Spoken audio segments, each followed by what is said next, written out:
Okay, so matter.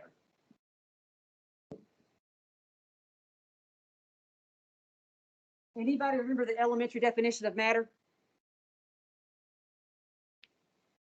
You learned it like second grade. I remember when Jasmine learned it, second grade. Anybody, what is matter?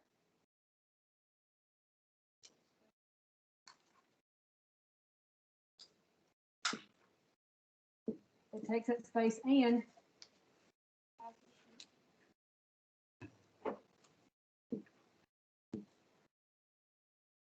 mass.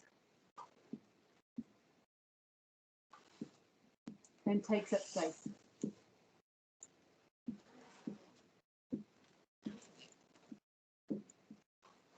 Space is volume. How much volume it takes up. Everything is not matter. There are things that are not matter. But most of the things that we encounter are matter. And we divide matter, we classify different ways. Okay? And so you can look at matter by what state of matter it is. What physical state.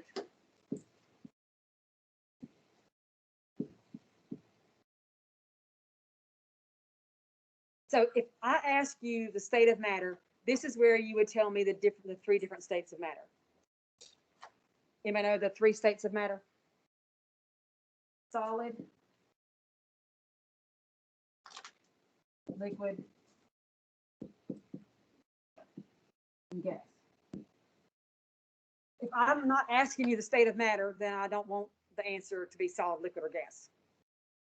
So if I said, what kind of substance is water, you would not say liquid. If I said, what's the state of matter of water, then you would say liquid. Okay. So state of matter is a specific question, and that's when you would say solid, liquid, gas. In chemistry, we abbreviate solid as like an S, and liquid as an L, and gas as a G. Okay, so that's just a piece of information that we can add about a chemical. Okay, so solids, they have a definite volume or shape.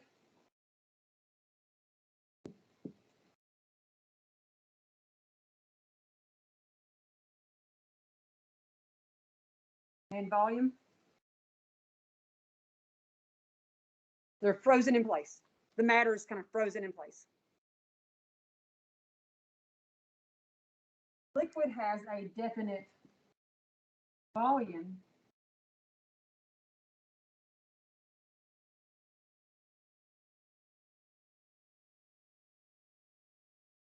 And it takes on the shape of the container.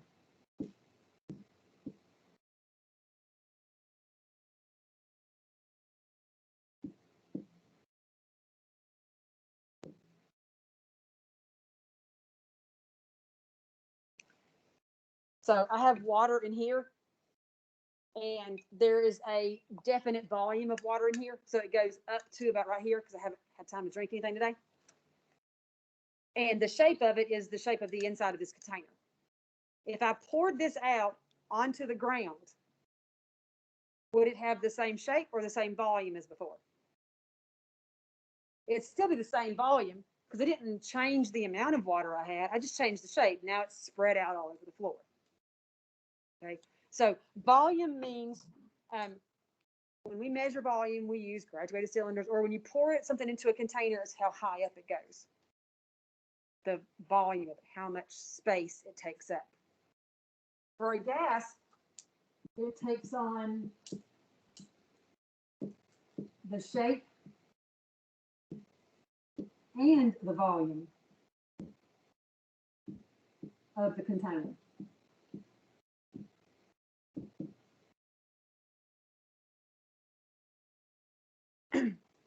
So if you had a tank and it had a gas in it, like a compressed air tank, and you opened and it was closed, then all of the gas inside of it would take up the entire volume of the container. So if this was a compressed tank and I had it full of air, it would take up all of this space. And it would be the volume of the entire container. If I opened it up, then it would start spreading out, and eventually it would take on the shape of this entire room and the volume of the entire room, because gas particles move until they hit a side or some kind of surface. So you'd be a surface, the chair would be a surface, the ceiling would be a surface, but it would end up in the entire volume of this room. Right. The easiest way to see this is to just imagine things. So what does a solid look like? What are some examples of solids? What are some things that are solids? Anybody?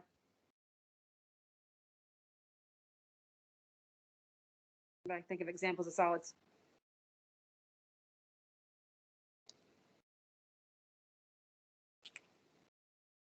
You have a ring. Solid. I mean, you don't normally wear liquid rings. Okay. A rock. The floor, you hope, is a solid.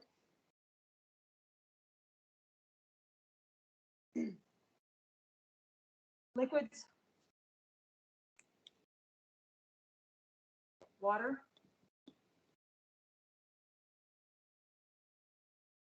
Any kind of drinks.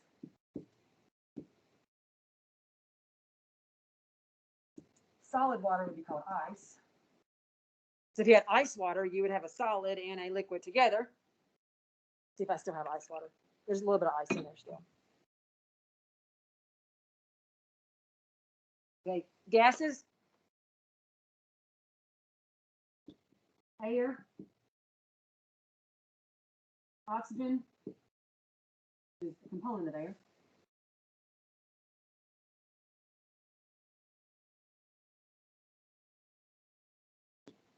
Natural gas,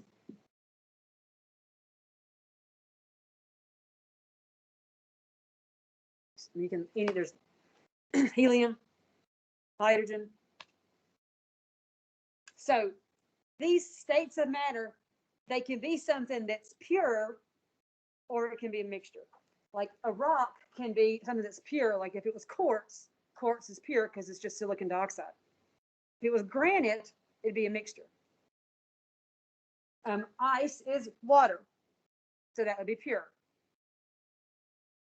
Usually the metal that's found in rings is a mixture. Water here, pure. Most drinks that you drink, like if it was a soda or an energy drink or coffee, that's a mixture. And so these here don't tell us the composition, they just tell us the state. So the state of matter and the composition are two separate questions. Okay.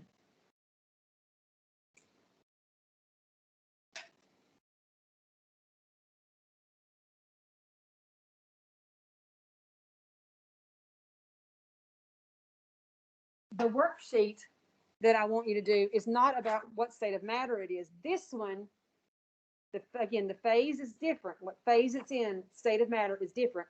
This is the composition. And so the composition is what it's made of.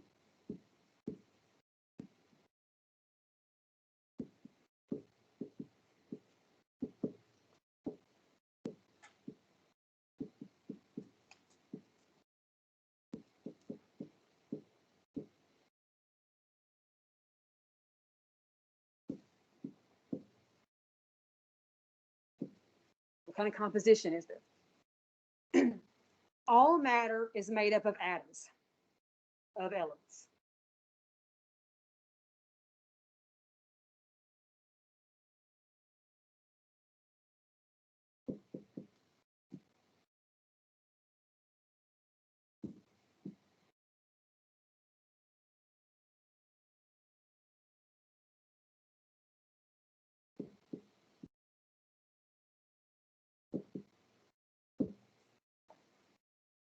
So a big pet peeve of mine Advertising is a big pet peeve of mine because they constantly misuse chemistry. And I'm very literal.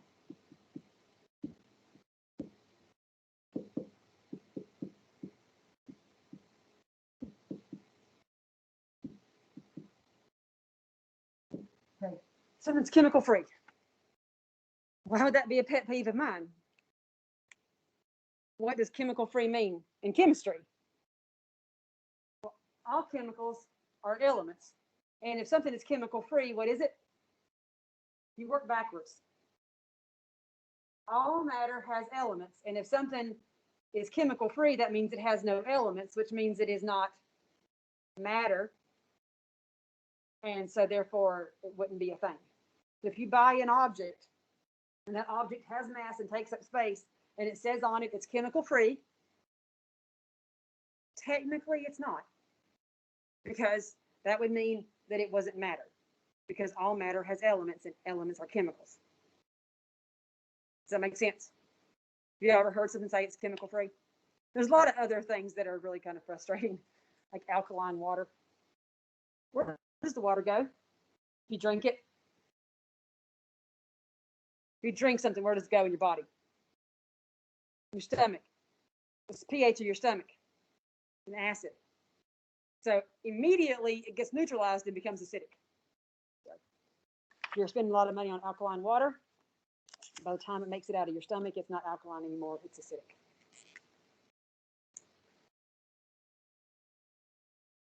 Okay. I'll throw in a pet peeve there. Okay, so composition. What is it made of? Well, it's what kind of elements, what kind of atoms there are, whether the atoms are bonded to each other, whether they're bonded to something here and then something else is bonded to something over here. Okay, so the composition is divided into two categories. It's either a pure substance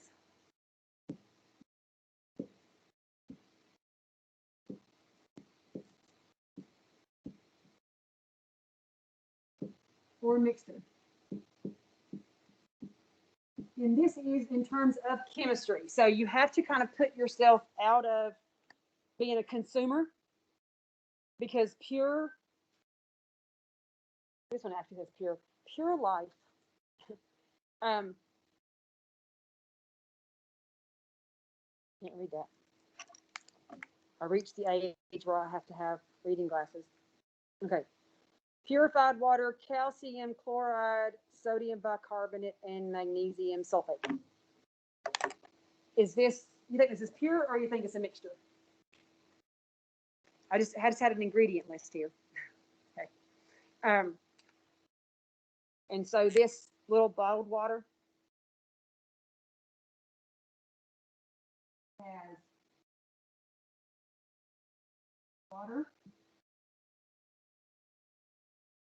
calcium chloride,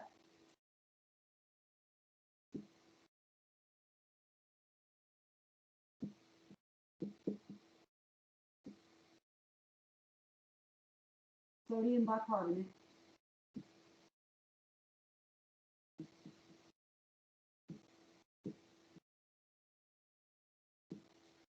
and magnesium sulfate.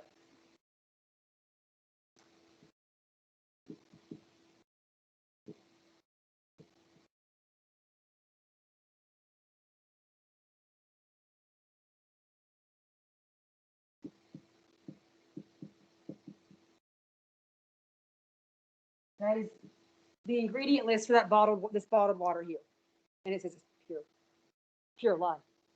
Why did I put it over here under mixture?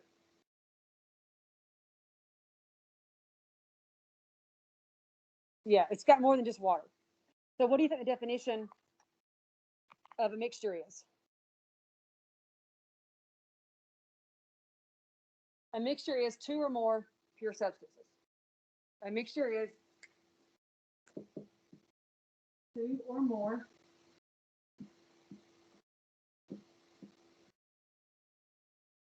pure substances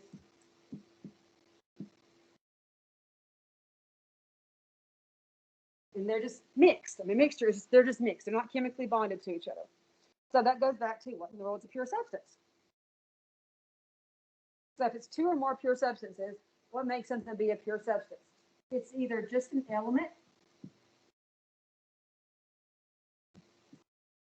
or it's a compound.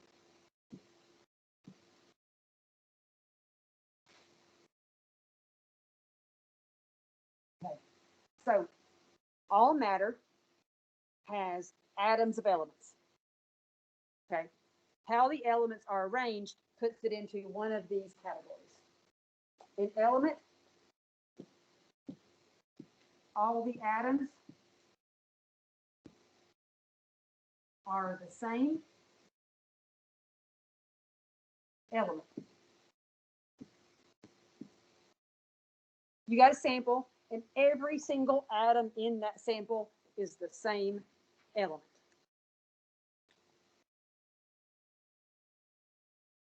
How in the world at this point in chemistry are you going to recognize it?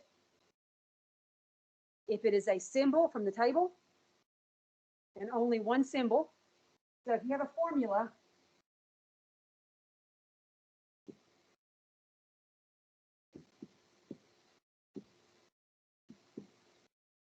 with only one symbol.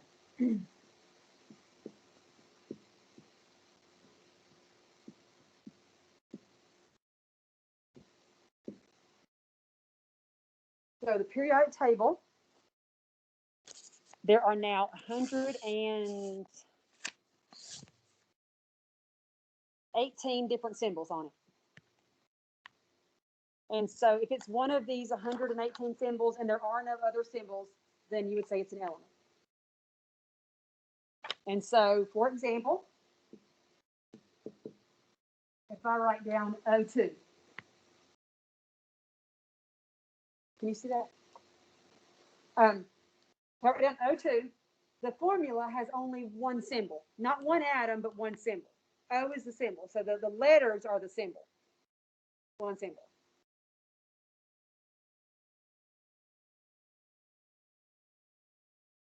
Or, my favorite, copper, Cu. So if you have a sample of copper, all the atoms in that copper sample are copper atoms. Or if you have a name, it is the name of an element.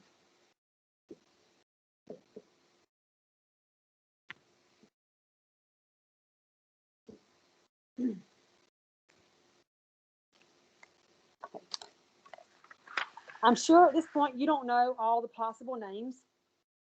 And so if you're not sure, then you can look at a list of elements and see if the name example that you're given happens to be actually an element or not. And so at the bottom of the page, go look at the element compound mixtures page, where it says part one is filling in the definitions, which we've covered a little bit of the definitions so far. On the bottom, there's a word and then a symbol right next to it, if it's a chemical, okay? And so let's just take, for example, diamond.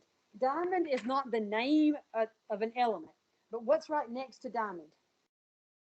A capital C. Is capital C the formula of an element? Anybody know what capital C is?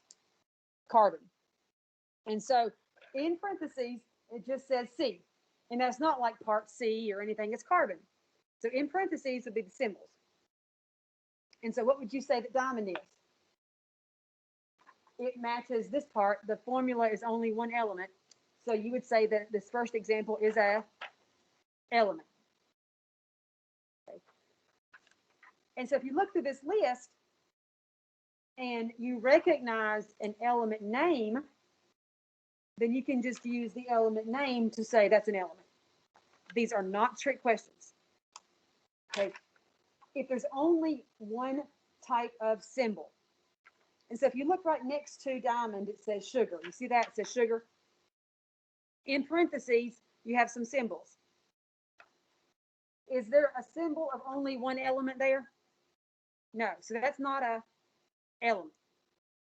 That one is a, guess what that one is? It is a compound. Okay. What is a compound? You have two or more atoms of different elements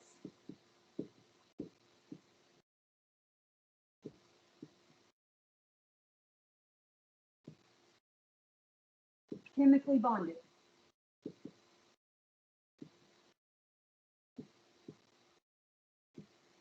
So there's some kind of bond between them. They share electrons, or it's a positive and a negative, which we'll go into later.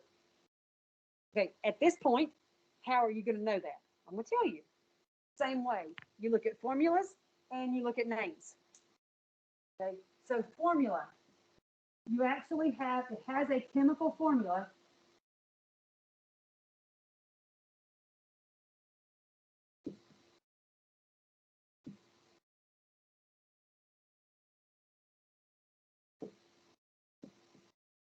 With symbols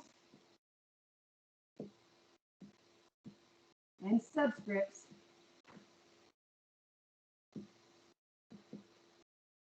for different elements.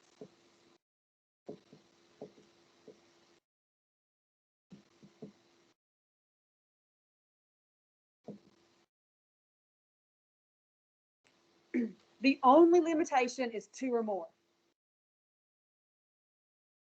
So if you look at a formula and there are 17 elements with subscripts in between, and a subscript is the little numbers, it would satisfy this. It has a chemical formula with symbols and subscripts for different elements.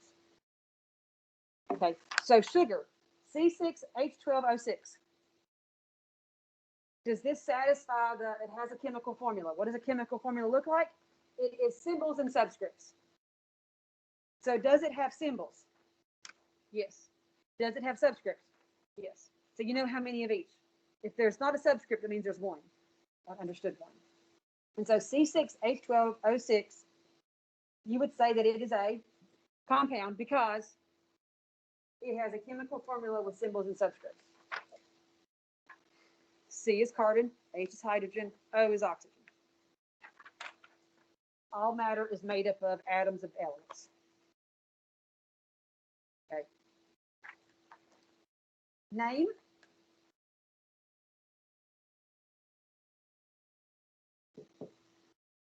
You would see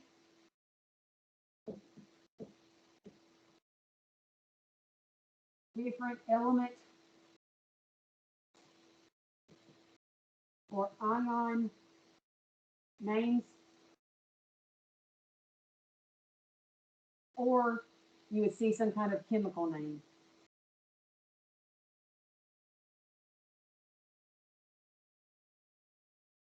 So chemical name, organic chemistry we don't list out each element. We say things like methane and propane and butane and butanol.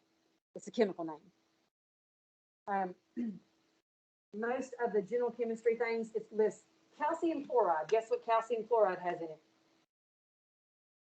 Calcium and chlorine.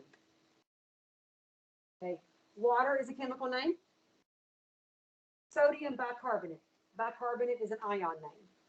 And so that sounds chemical. Doesn't sodium bicarbonate sound like a chemical? Yeah. And then magnesium sulfate. Those sound like chemical names. So that's the chemical name part. So you can see that it has at least magnesium and sulfur. The 8 means it also has oxygen. Okay. So the reason that bottled water is a mixture, 2 or more pure substances. This bottle of water has an ingredient list. Anytime you pick up something and it has an ingredient list, it's a mixture. The ingredient list is the compound water, the compound calcium chloride, compound magnesium bicarbonate, and the compound magnesium sulfate. So it has 2 or more. It has 1, 2, 3, 4 compounds. So on here, if you look, if it doesn't have a chemical formula next to it or a chemical looking name, it's probably going to be a mixture or neither. Some of them aren't matter. Okay. So air, Does air have a chemical formula next to it? No. And so therefore air is not an element. Air is not a compound. Air is a mixture. The reason air is a mixture is because it's composed of nitrogen and oxygen and a little bit of carbon dioxide and a little bit of water vapor and a tiny, tiny, tiny amount of hydrogen gas and a tiny, tiny, tiny amount of argon. So it's just a mixture of different elements and compounds. Okay. Anybody have a question about how to do this part? This is what you're going to be looking for to know if it's pure. Okay. And then things that aren't matter are not made up of atoms of elements. Okay. Okay. Then on the back is a picture. Every circle, the closed circles are the same, and then the ones that are empty, those are all the same as each other. But the closed, like the dot, the solid, and the open would be different atoms or different elements. Okay. And then down below are some more examples. So in column A is the substance, and in column B, you're going to put whether you think it's an element or a compound, or if it's a homogeneous or heterogeneous mixture. Mixtures can be divided into a bunch of different categories. We just stick right now with heterogeneous and homogeneous. There's also other things. Okay. But what I want you to focus on for next week, I want you to try to focus on staying in chemistry. And so try not to venture out to, it came from nature, therefore it must be pure. Most things in nature are not pure, and a lot of things in nature are really dangerous for you. Okay. So being natural doesn't make it chemically pure. Usually things in nature are mixtures. Okay. And so try not to venture down the way that you've thought about things being pure before. Try to stay in chemistry and with these definitions or the definitions that you put up here. Okay. We're going to go over these on Tuesday. So I want to see if you can apply these. And then column C is what kind of properties does it have? So what does it look like? And so can you describe it? So you just kind of describe what are some properties of it. So summer sausage. Y'all know what summer sausage is? Like, it's just right after Christmas. So there's usually like the beef stick kind of thing that people use. So just kind of like imagine. You think that thing's pure? And so just try to like write down like two physical. Physical is like a physical property is a state of matter. So state of matter is a physical property. Physical matter, like if it's solid, liquid, gas, that is a physical property. And then what it looks like the color it is, what it smells like, those kinds of things are physical properties. Whether it's dense or not, those are physical properties. Okay. Okay.